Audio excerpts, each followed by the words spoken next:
வணக்கம். இது உலகவலம். இஸ்ரேலிய பிரதமர் பெஞ்சமின் நெதன்யாகு அதிகாரப்பூர்வ வெளிநாட்டு பயணமாக அமெரிக்கா சென்றடைந்துள்ளார்.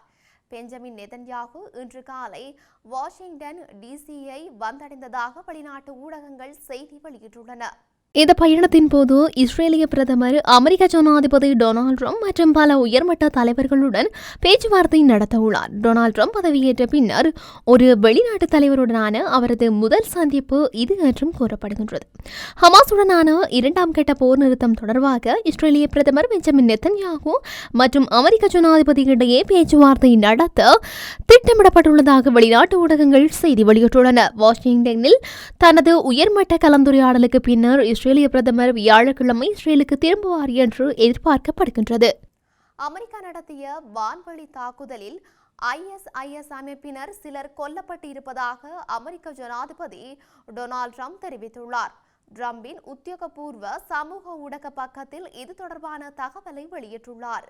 குறித்த தாக்குதல் தொடர்பில் ட்ரம்ப் மேலும் தெரிவித்துள்ளதாவது, சோமாலியாவில் தாக்குதலுக்கு திட்டமிடும் மூத்த ISIS பயங்கரவாதிகள் மற்றும் ஆட்சேர்க்கும் பயங்கரவாத குழுவினரை குறிவைத்து துல்லியமான இராணுவ தாக்குதல் நடத்த இன்று காலை நான் உத்தரவிட்டேன். அமெரிக்காவையும் நமது நட்பு நாடுகளையும் இந்த பயங்கரவாதிகள் அச்சுறுத்தி வந்தனர். எனவே அவர்கள் மீது நடத்தப்பட்ட இந்த தாக்குதலில் அவர்கள் பதுங்கியிருந்த குகைகள் அழிக்கப்பட்டன.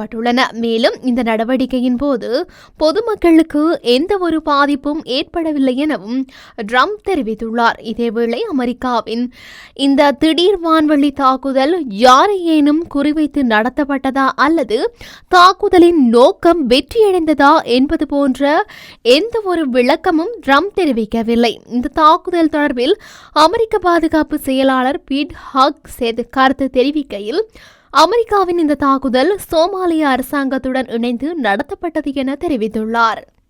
சில அமெரிக்க பொருட்களுக்கு 25% வரி விதிக்கப்படும் என்று அமெரிக்காவுக்கு பதிலடி கொடுக்கும் வகையில் கனடா பிரதமர் ஜஸ்டின் ட்ரூடோ அறிவித்துள்ளார்.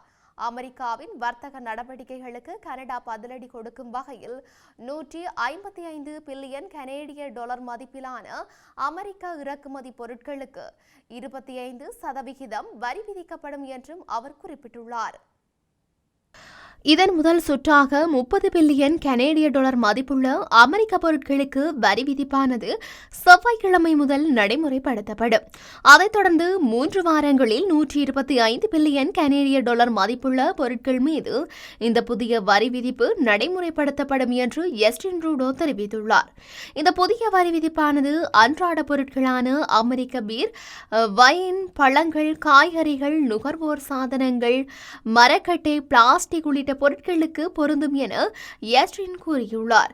கனடா மற்றும் மெக்சிகோவிலிருந்து இறக்குமதியாகும் பொருட்களுக்கு 25% வரியும், சீனாவில் இருந்து இறக்குமதியாகும் பொருட்களுக்கு கூடுதலாக 10% வரியும் விதிக்கப்படுவதாக அமெரிக்க ஜனாதிபதி டொனால்ட் ட்ரம்ப் முன்னதாக அறிவித்திருந்தார். இதனைத் தொடர்ந்து சில மணி நேரங்களுக்கு பிறகு கனடா பிரதமர் ஜஸ்டின் ட்ரூடோ இந்த புதிய வரி விதிப்பை அறிவித்துள்ளமை குறிப்பிடத்தக்கது. அமெரிக்காவினால் விதிக்கப்பட்டுள்ள வரிகள் தொடர்பில் கனடாவின் ஒன்டாரியோ மாகாண முதல்வர் கடும் எதிர்ப்பினை வெளியிட்டுள்ளார்.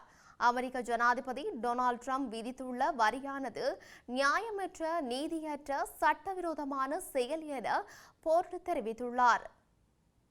சர்வதேச ஊடகம் ஒன்றுக்கு வழங்கிய நேர்காணலில் அவர் இந்த விமர்சனங்களை வெளியிட்டுள்ளார். கனடாவுடன் அமெரிக்கா ஏற்படுத்திக் கொண்ட வர்த்தக இணக்கப்பாடுகளை மீறியுள்ளதாகவும் இது ஏமாற்றம் அளிக்கும் வகையிலானது எனவும் அவர் குறிப்பிட்டுள்ளார். கனடா அமெரிக்காவின் மிக நெருங்கிய நாடு எனவும் நெருங்கிய வர்த்தக பங்குதாரர் எனவும் அவர் தெரிவித்துள்ளார். வரி விதிப்பு தீர்மானம் கனடாவை போன்ற அமெரிக்க பிரஜைகளையும் பாதிக்கும் என அவர் சுட்டிக்காட்டியுள்ளார். கனடிய மக்களின் மீண்டெழும் தைரியத்தை குறித்து மதிப்பீடு செய்துள்ளதாக டாக் ஃபோர்டு தெரிவித்துள்ளார். உக்ரைனில் ஜனாதிபதி மற்றும் நாடாளுமன்ற தேர்தல்களை நடத்த அமெரிக்கா விரும்புகின்றது என்று ஜனாதிபதி டொனால்ட் ட்ரம்பின் சிறப்பு தூதர் தெரிவித்துள்ளதாக தகவல்கள் வெளியாகியுள்ளது. உக்ரைன் மற்றும் ரஷ்யாவிற்கான ட்ரம்பின் சிறப்பு தூதர் கீத் கொல்லாக் தெரிவிக்கையில், இந்த ஆண்டு இறுதிக்குள் தேர்தல்கள் நடக்கலாம் என்று குறிப்பிட்டுள்ளார்.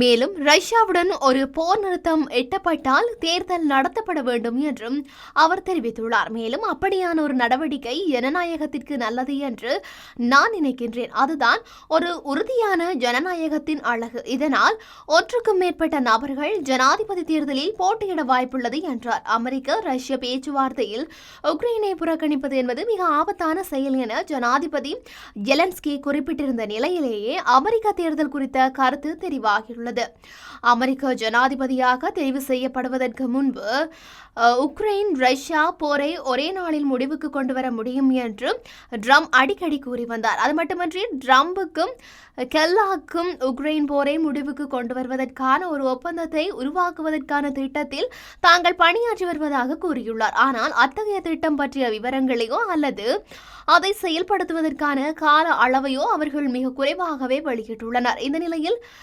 கெல்லாக் மற்றும் வெள்ளை மாளிகை அதிகாரிகள் தரப்பு ரஷ்யாவுடனான எந்த ஒரு போர் நிறுத்தத்தின் ஒரு பகுதியாகவும் உக்ரைனை தேர்தலுக்கு ஒப்புக்கொள்ள அழுத்தம் கொடுப்பது என்றே முடிவு செய்துள்ளதாக தகவல்கள் கசிந்துள்ளது. இதனிடையே உக்ரைனில் சண்டை முடிவுக்கு வந்தால் இந்த ஆண்டு தேர்தல் நடத்தப்படலாம் என்று ஜனாதிபதி ஜெலன்ஸ்கி முன்பு கூறியிருந்தார். ஆனால் ரஷ்யா மீண்டும் முன்னெடுக்கும் விரோத போக்கை தடுக்க வலுவான பாதுகாப்பு உத்தரவாதங்கள் நடைமுறையில் வேண்டும் என்றும் அவர் கோரியிருந்தார். ஜெலன்ஸ்கியின் 5 ஆண்டு பதவிக்காலம் 2024 முடிவடைந்திருந்தது. ஆனால் ஜனாதிபதி மற்றும் நாடாளுமன்ற தேர்தல்களை ராணுவ சட்டத்தின் கீழ் நடத்த முடியாது. ரஷ்யா படையெடுப்பை அடுத்து பிப்ரவரி 2022 உக்ரைன் ராணுவ சட்டத்தை அமுலுக்கு கொண்டு வந்தது குறிப்பிடத்தக்கது.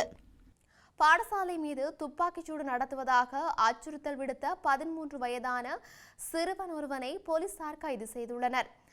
டர்ஹாம் பிராந்திய போலீஸ் அதிகாரிகள் குறித்த சிறுவனை கைது செய்துள்ளதாக தெரிவிக்கப்படுகின்றது. பாடசாலையின் மீது துப்பாக்கிச்சூடு நடத்தப்பட போவதாக சமூக ஊடகங்கள் மூலம் குறித்த சிறுவன் எச்சரிக்கை விடுத்துள்ளார். பிஏ எலியோட் ட்ரூடோ பொது பாடசாலையில் இவ்வாறு துப்பாக்கிச்சூடு நடத்துவதாக எச்சரிக்கை விடுத்துள்ளார்.